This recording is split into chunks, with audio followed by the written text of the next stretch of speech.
Hello, everyone, and welcome. It's fantastic to see so many dedicated educators gathered here today. My name is Leandra. I am the Education Strategy Lead at Infosys Foundation USA. Before coming to Infosys, I was an educator for several years, and then I entered the edtech space where I taught teachers how to bring programming into their classroom confidently. And now I'm here at Infosys Foundation USA, where I can truly share my passion about computer science. I am also very deeply passionate about preparing our students, not just for the world as it is, but for the world as it will be. That world is, without a doubt, increasingly shaped by artificial intelligence. Now, I am not here to scare you with predictions of robots taking over, but rather to offer a roadmap for empowering our students to thrive in an AI-driven future, regardless of their chosen career path. For too long, the conversation around AI in education has really centered on basic definitions or conversely, futuristic scenarios that really feel very disconnected from the everyday classroom. And today, we're shifting gears. We're moving beyond the what of AI to the how. How can we equip our students with the skills they need to not just use AI, but to partner with it effectively, whether they aspire to be doctors, artists, engineers, entrepreneurs, historians, or anything in between? AI will inevitably intersect with their professional lives. We have a responsibility to prepare them for that reality. And that's precisely what we'll be focusing on today. My goal is for you to leave here with practical strategies and actionable ideas you can implement in your classrooms tomorrow to prepare students for this AI-driven future. All right, so let's address the core question. How will AI impact the future of work? The prevailing narrative often focuses on automation and job displacement. And while some tasks will undoubtedly be automated, this is a fact, the bigger picture is far more nuanced and optimistic. The future of work isn't about humans versus AI, as it's portrayed in the media today, but rather humans with AI together.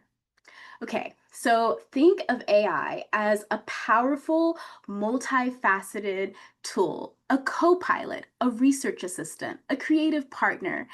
AI excels at processing vast amounts of data, identifying patterns, generating initial drafts, and automating repetitive tasks. This frees up us humans to focus on the very skills that AI cannot replicate. And I must say that these skills are embedded in the core of almost every teacher that I have come across.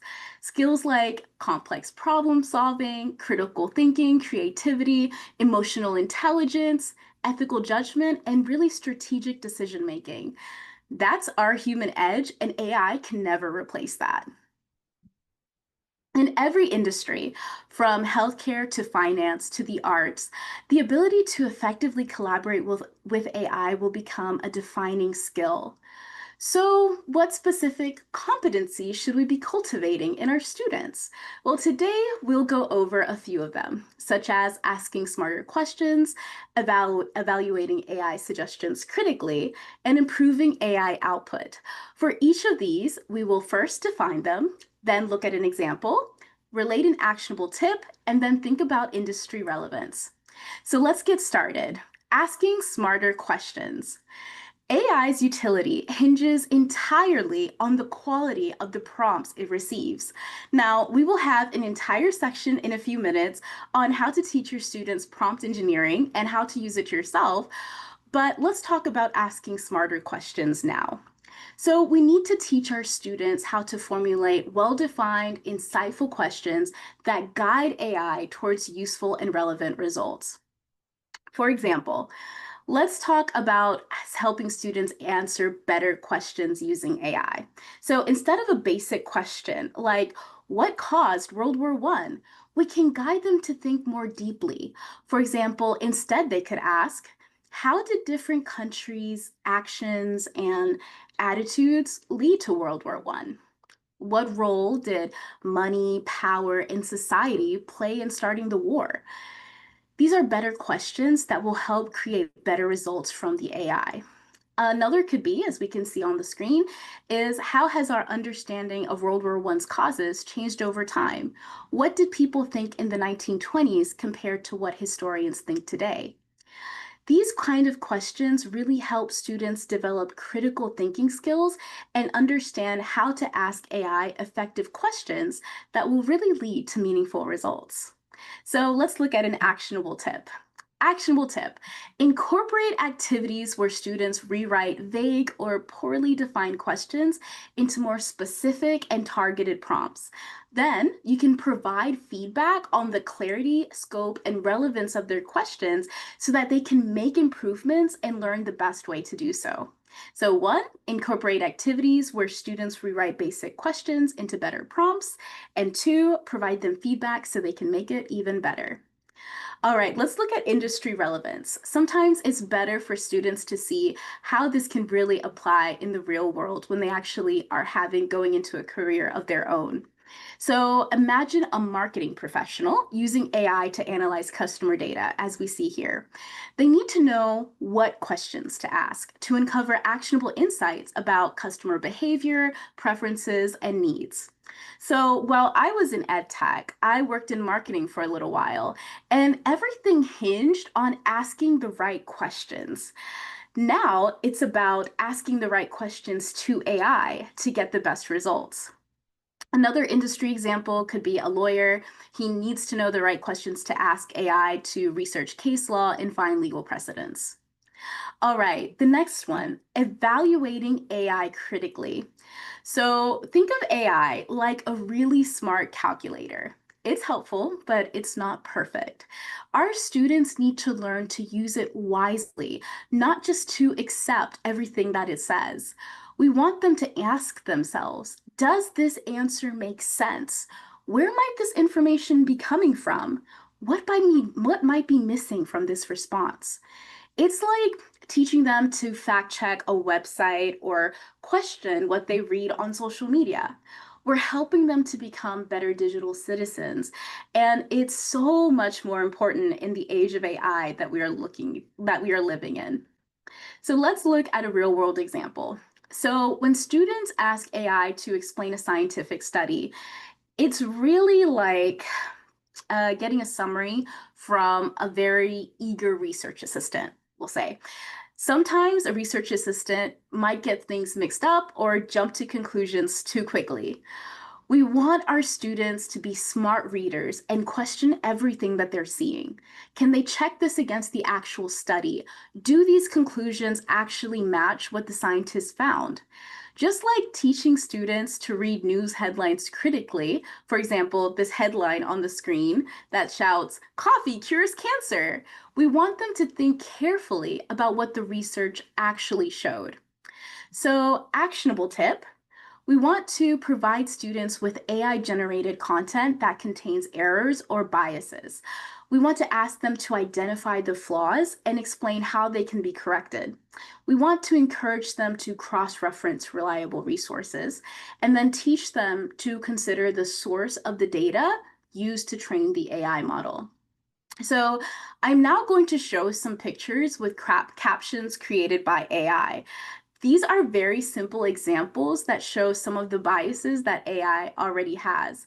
I found it very useful in an AI camp that I hosted recently because it really helped with the students opening up that conversation with them on where training data comes from. It comes from humans, and how makes mistakes and has biases of its own. So let's look at a few examples here. So the first one, it says, the caption reads, "Man working on a construction site." This is clearly a woman. So we could ask, why does this bias exist? Where is this coming from? Why did the AI assume that it was a man, even though it was clearly a woman? Another one, a man in scrubs assisting a doctor. Why couldn't he be a doctor? Where does this bias come from? What does this tell us about the training data that was used? And finally, a woman working as a secretary. Why can't she be the CEO? Again, where is this bias coming from? And how can we do even better when it comes to training AI models? So considering all of these can really help our students learn about the biases that exist with AI, and it helps open up that conversation so they can really start thinking about this critically. All right, industry relevance. So we can think of a doctor using AI to diagnose a patient. Doctors need to think really critically about the response from the AI and think about the patient as a whole and their individual circumstances. Another one could be an investment analyst using AI to predict market trends, and he needs to make sure it's accurate and reliable and that he understands the AI's assessment of the data. All right, improving AI output. Now, AI should be a catalyst for human creativity and innovation, not a substitute for it. Students need to learn how to take AI generated content, whether it's draft of a report, a code suggestion, a design concept, refine it, improve it, and add their own unique perspective and expertise. For example, an AI might generate a first draft of a poem. Keyword here, first draft. A student can then use their understanding of language, poetry, imagery, and emotion to revise the poem, adding depth, nuance, and personal expression. So all of this is about making it human, something that AI can never do. All right, actionable tip. We want to assign projects that require students to use AI to generate an initial draft or prototype. Again, initial. That's the key word here because you don't want it to do the work for the students. Just provide them assistance and then to refine and improve it based on their own knowledge. We want to emphasize the importance of adding their own unique voice and perspective. We want to teach students, don't just copy what AI gives you, but rather use it to provide support. We also want them to learn how to use their own brain and not rely on AI as the second half of their brain. All right. So industry relevance. So a software engineer might use AI to generate code snippets, but they need to be able to understand the code, debug it, and integrate it into a larger project. A designer might use AI to generate initial design concepts, but they need to be able to refine the designs, add their own creative flair, and really make sure that it meets the client's needs. All right, so now we are going to talk about prompt engineering. Now, this is central. I mean, central to using AI effectively. It's really mastering the art of prompting. Now, the quality of the AI output is directly proportional to the quality of the prompt. Now, this mini prompting session that we're about to do is really great for educators to use for themselves when creating lesson plans, etc. But it's also really important to teach students so that they can really use it now and in any career that they have in the future. So, what makes a good prompt? It's not just about asking a question, it's about crafting a request that prompts the AI to give it exactly what you need. This brings us to four key elements of a strong AI prompt: context, task, format, constraints. Context. You want to give the AI background information: who, what, when, where, and why. Give it those 5 W's so it knows exactly where you're coming from. The next one is task. What do you want the AI to do? Be specific. Don't just say, write about photosynthesis. Say, explain photosynthesis in a way that a fifth grader would understand. Format. How do you want the output? A paragraph, a bulleted list, a poem, a lesson plan? Ask and you shall receive. And constraints. Are there any limitations? Length restrictions, specific keywords to include or exclude? Be very specific on what you want, and the AI will understand. And as you can see from the picture, I have included a very nifty little mnemonic: cats tackle flying chickens, context, task, format, constraints. If you remember this phrase, you'll have everything you need to create the perfect prompt. So let's improve a prompt together. Let's look at this. So this is a weak prompt. It says, teach me about photosynthesis. Let's look at a stronger prompt. So we'll look at the context, and the context says, you are an engaging elementary school teacher explaining photosynthesis to first grade students who are new to the topic. Here we see the who, what, when, where, and why. We see the 5 W's all in this one sentence. The next one is the task. Clearly explain the process and importance of photosynthesis in easy, simple to understand language. We see explain, importance, simple. These are all keywords that help the AI know exactly what you want from it, what task it needs to complete.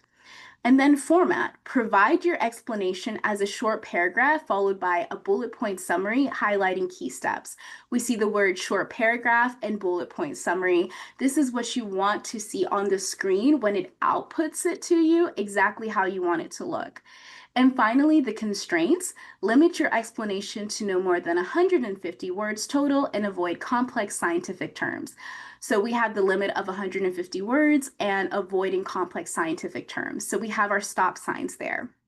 So all of these here create a strong prompt. It may seem like a lot, but this is exactly what the AI needs in order to understand what you want it to do. By doing this, you won't have to keep prompting it again and again, but you'll be able to get what you want out of the AI the first time. All right, let's move on to some higher level prompt engineering techniques. The first one is role-based prompting. It's one of my favorites. It's when the AI plays pretend. For example, you can tell the AI, you, the AI, are a friendly 10th grade math tutor explaining the Pythagorean theorem to a struggling student. Or you, the AI, are an engaging storyteller explaining the French Revolution to a class of disengaged students. Math tutor and storyteller influence the tone, style, and depth of the answer. The next one is step-by-step instructions. It's all about breaking down complex tasks into smaller sequential steps for the AI. For example, for creating a lesson plan, you can create step-by-step instructions for the AI to follow, such as, instead of saying, create a lesson plan for fractions, you could say, provide me the objective, the instruction, the practice, the assessment, the closure. Those are just a few examples of what's in a lesson plan. I hope I got them all. So by breaking it down for the AI, it knows how to exactly put the entire lesson plan together. Okay, scaffolding. This is about providing partial guidance or structure. It's about letting AI fill in the complete response. It's really ideal for creating customized outlines, lesson plans, or study guides. For example, you could tell the AI to write an essay on climate change. You can start by telling the AI to brainstorm 3 major causes of climate change. And you pause, and you wait, and the AI responds.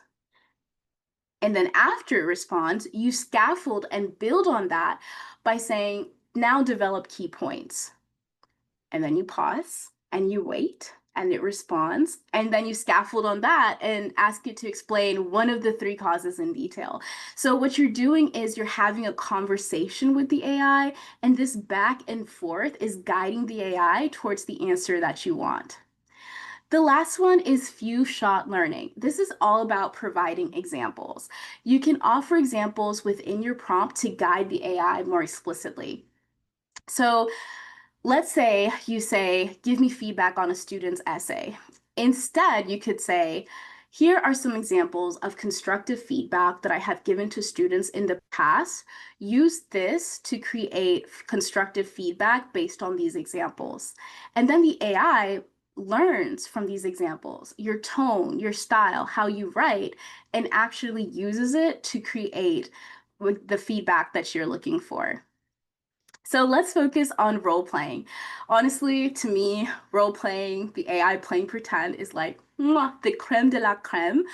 of prompt engineering because you can tell it to create stories and pretend to be different people, places, or things. You can tell it to be George Washington, Albert Einstein, Amelia Earhart, and walk us through a day in the life. You can tell it to be a heart in the human body, a squid in the ocean, or even give me a day in the life as a cell in the human body and walk me through what your life is like. And so it will actually pretend to be those things and create stories based off of it. And these are just wonderful, exciting ways to bring history and science into the classroom in a really fun and engaging way for students. All right, now we're going to shift over to classroom integration strategies. I know we're going at a pretty quick pace, but we have a lot to cover. So we're going to start on the critical analysis of AI generated content.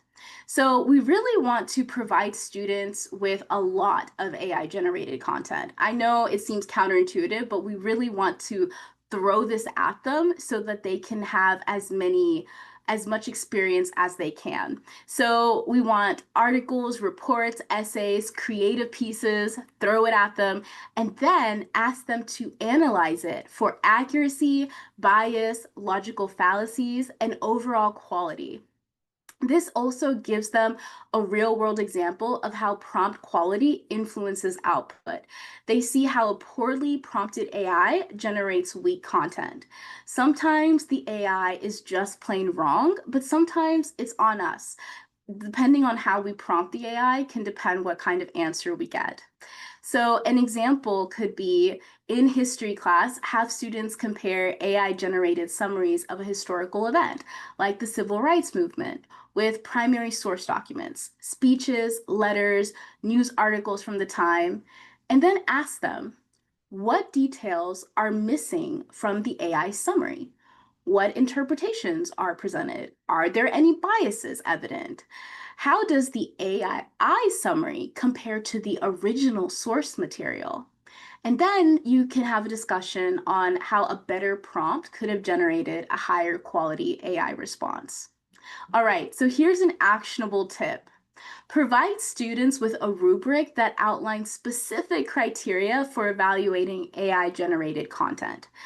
This outline or this rubric should have a list of words such as accuracy, completeness, objectivity, clarity, and logical consistency. And so have them reprompt the AI with these targeted improvements to see how the output changes. But when you have this rubric and they are analyzing data from the AI, have them look at each article or story or whatever they're looking at and have a checklist of this rubric. They can check off if it's accurate, or it can have a section for them to write in text to see their own notes of how they felt about the accuracy, the completeness, or the clarity of the AI's writing. So having this rubric can really help guide the students to think a little bit more critically about the AI. All right, let's look at some subject integration. In English, they can analyze AI-generated creative writing. In science, they can analyze explanations for accuracy. And for social studies, they can analyze current events for bias. All right, let's go ahead and look at AI-powered research and synthesis. So we want to challenge students to use AI tools to gather and synthesize information from multiple sources for research projects. Prompt engineering becomes critical here, once again, prompt engineering, as they need to guide the AI to the right sources and to perform the right analysis. So let's reimagine how students can tackle a complex topic like climate change. So instead of just writing a traditional paper, students can use AI as a research partner to explore real scientific data and different viewpoints. So think of it as teaching them to be modern day detectives, and you can tell them that's what they are, using AI to help sort through mountains of information. So students can ask AI to help them understand what scientists are saying about different solutions to climate change. What works? What doesn't? Where do experts agree and disagree? Actionable tip. Teach students how to use AI tools to identify relevant sources, extract key information, and summarize complex topics. We want to encourage them to critically evaluate the credibility and the reliability of the sources they use. We want to emphasize as well how the prompt influences the selection of sources and the interpretation of data. All right, let's look at subject integration. Math, analyze statistical data, find trends, and then use targeted prompting to get specific kinds of statistical analysis performed.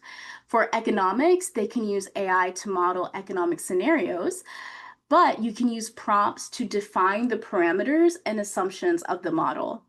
And then for political science, the AI can analyze public opinion, predict election outcomes, but then use prompts to control bias and ensure a representative sample. All right, so let's look at our last one, creative projects. So we want to explore how AI can be used to enhance creativity and innovation in various fields. So, for example, in our class, you can have students use AI image generators like Dolly or Midjourney to create initial sketches or mood boards for a project. Okay, again, the keyword is initial. Then have them use traditional artistic techniques to refine and personalize the AI generated images. I recently had with the AI camp, we did AI generated images, and there's an entire world of prompt engineering for art to get the image or art piece that you want. So I encourage you, if you have time, to definitely do some research on it. Your kids will love it, learning these techniques so that they can make whatever type of art they would like. Unfortunately, we did not have time to go over it today. Another one could be music class. You could have students use AI to generate melodies or chord progressions, and then they can use their musical knowledge to develop them into complete songs.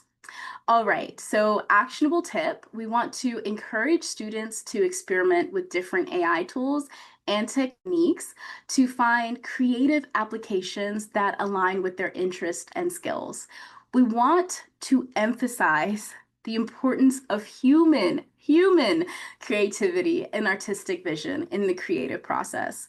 And as I put here in bold lettering, we want to stress that the power of AI lies in its ability to augment human creativity, not replace it.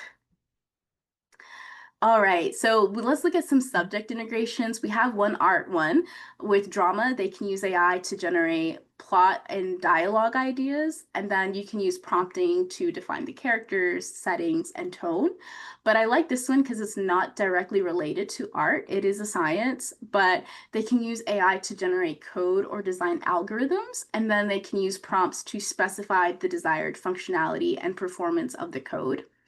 Architecture, they can use AI to generate initial building designs or explore different spatial configurations, but then they can use prompts to define the architectural style, building materials, and environmental considerations.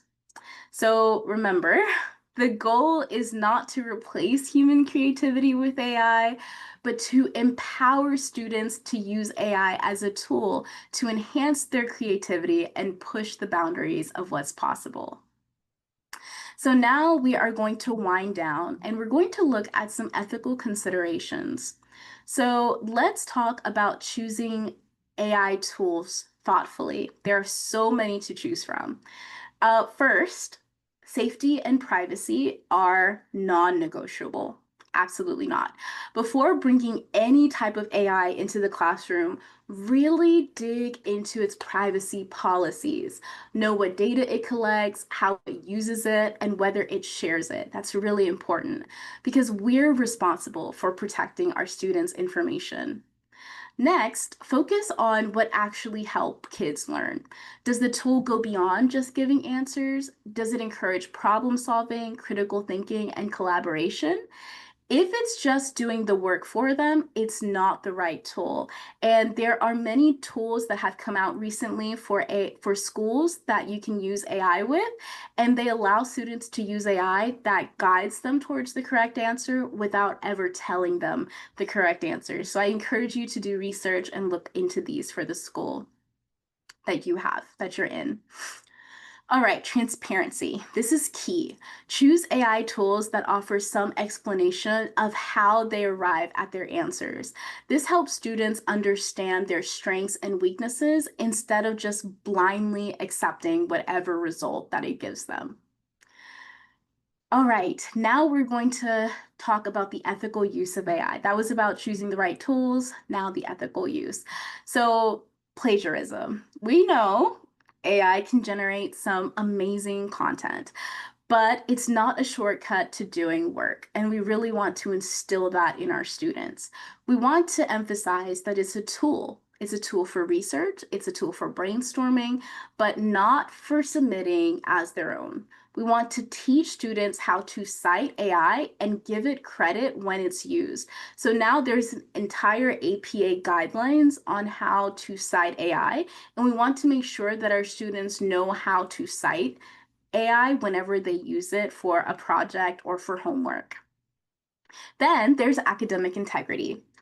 We want to design activities that are focused on the learning process, like PBL learning or project-based learning, I'm sorry, and in-class discussions so that students are encouraged to engage with the material in a meaningful way. And finally, as we discussed earlier, AI can really perpetuate some harmful biases. So we want to talk openly with our students about how AI can reinforce stereotypes or unfair treatment. And we want to make sure we use real world examples to illustrate these problems and really challenge students to think critically about the outputs they are getting and to make sure that when they're reading these outputs, it doesn't contain any biases and for them to dig deeper when doing so. So by being mindful of these factors, we can really equip our students to use AI responsibly and ethically, turning it into a powerful tool for learning and growth. So let's summarize what we've covered today.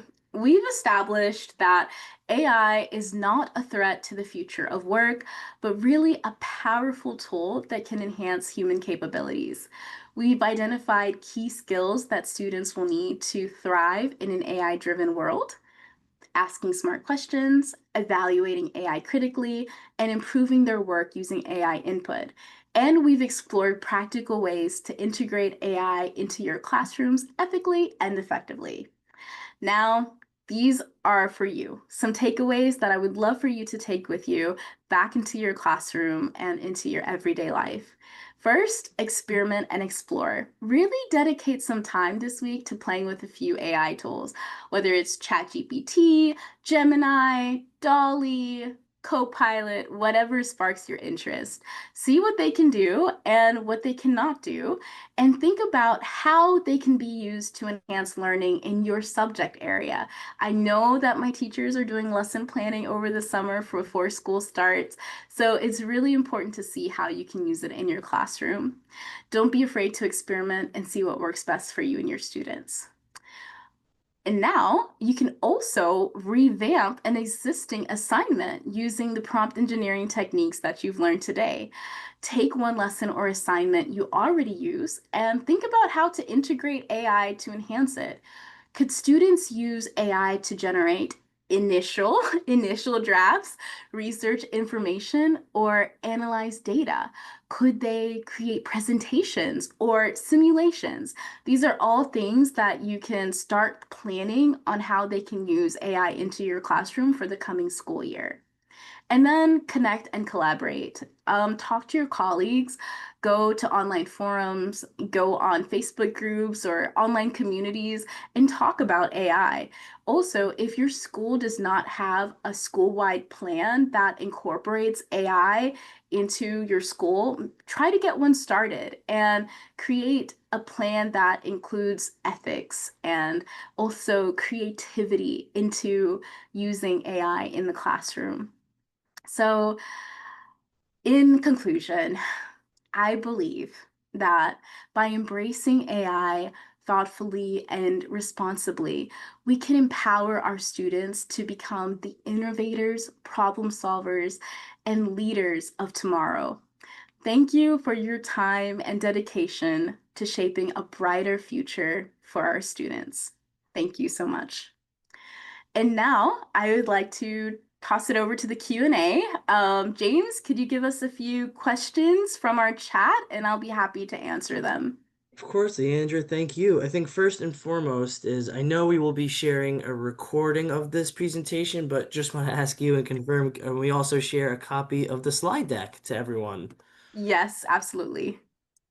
Great. So there's one question. The next is I know prefers to teach students in reverse. First, create the first draft by students and then improve with it using AI. Would you mind sharing your thoughts about that? Yeah, absolutely. Both ways would work. However, my thought would be that it may limit some of the creativity that would be used there. Because an initial draft kind of gives you an idea to start with, and then you can expand on it and add the human aspect. But when it's the other way around, you're letting AI doing the expansion and not allowing the student to really dig deeper and get their creative wheels turning. But either way works, but that's just my opinion. Awesome. Thank you, Leandra. Next question is, what citation format do you use? So I use APA, and that's the one that has the most recent guidelines for AI. And there's an entire guideline online in the APA site on how to use it. And I really think that students should definitely be using that whenever they are creating, um, doing homework or projects. Awesome. Okay, a couple more. Could you just quickly explain transparent tools? Yes. So transparent tools allow the AI to give a step-by-step explanation of what is happening or how the AI came to that result. So if it, for example, is doing a math problem, it will explain step by step how it got to that answer, fully transparently. So it is giving the human complete insight into its thoughts, which is really what we want students to see and also to learn how it thinks, and compare it to themselves as well and their thought process of how they arrived to the conclusion and how the AI arrived to the conclusion as well. Awesome, thank you. Next one is, could you please share an example of a safe application in regard to COPPA to use with elementary students? Yes, I will get back with you on that. James, if you could get their email address, please. I did come across about three that I would recommend, but I do not have them on hand. So I will definitely, I want to double check and make sure that they follow the guidelines as they should. But it looks like they do. So I will definitely send that your way. If James, you could get their email address, I'd be happy to send that. Yeah, will do. Please feel free. I put the foundation's email address in the chat. I will also put my email address. Please feel free to use any one of those for additional information. Okay, only a few more here. Anil wants to know any tips on creating an AI policy for a school. Her elementary school does not have one, and it is blocked on most Chromebooks. Yeah, so I would definitely say looking at those AI tools that follow the ethical guidelines that we discussed today and that have full transparency and also don't give students answers. I think that's what the concern is with AI today, that it will actually give students the answer instead of guiding them towards the correct answer. And usually if we give our administrators knowledge and show them that there are AI tools that we can use that will not inhibit learning, but rather actually um, enhance it, this can really go a long way. And then creating a plan so that they can be used ethically in the classroom with guidelines that, such as the ones we discussed today, such as checking for bias and thinking critically and having a rubric that students can use in order to check for all of these things with the AI's output. But usually, with these tools that have been created, you will find that most of these actually you can check all of these off the list because they have been vetted and have been trained. These models have been trained so well. Great, thank you. Two more. Any AI resources for homeschool parents teaching computer science with AI? Hmm.